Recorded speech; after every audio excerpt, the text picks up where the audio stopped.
Thank you, Mr. Chairman. Governor Walz, you said that as long as you are governor, immigrants will be welcome in Minnesota. Do you find a difference between an immigrant and an illegal immigrant?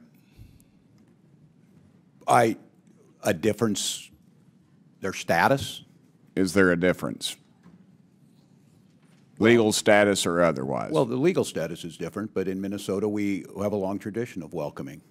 Okay. ICE in St. Paul arrested a criminal illegal alien who had been convicted for possession of child pornography on a work computer.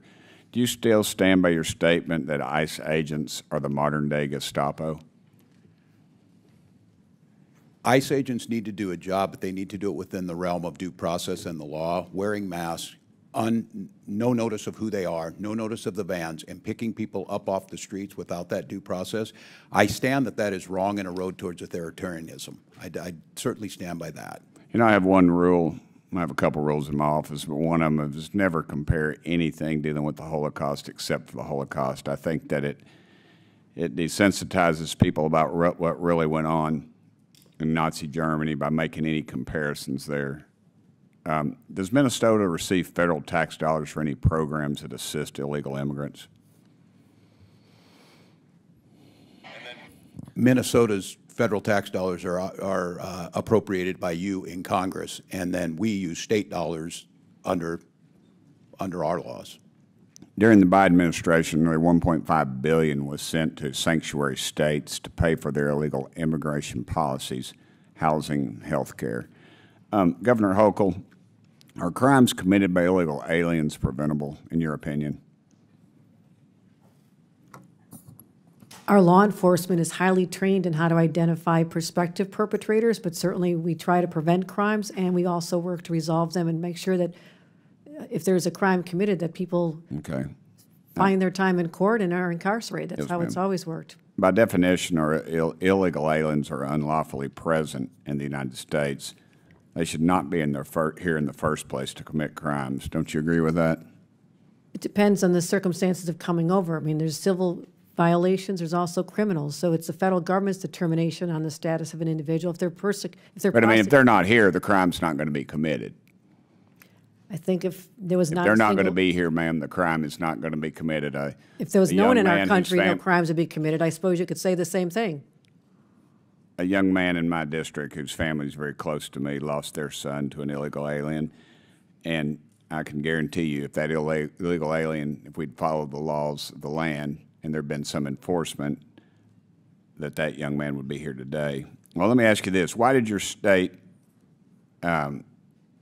issue say that you are welcome with open arms in reference to illegal aliens?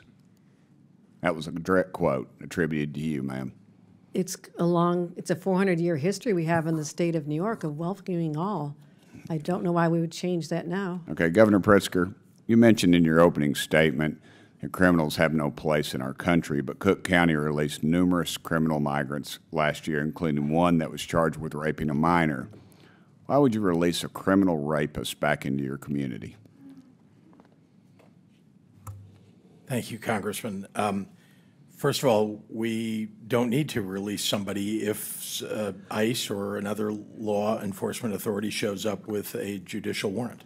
Then that's just the fact. And if somebody gets released, it's usually because they've had due process and determined not to be eligible to be held. That's okay. But do you know what happened after that individual was released? I don't. But again, a judicial warrant, if appropriate. I'll tell you, 17 days later, he was charged with a homicide.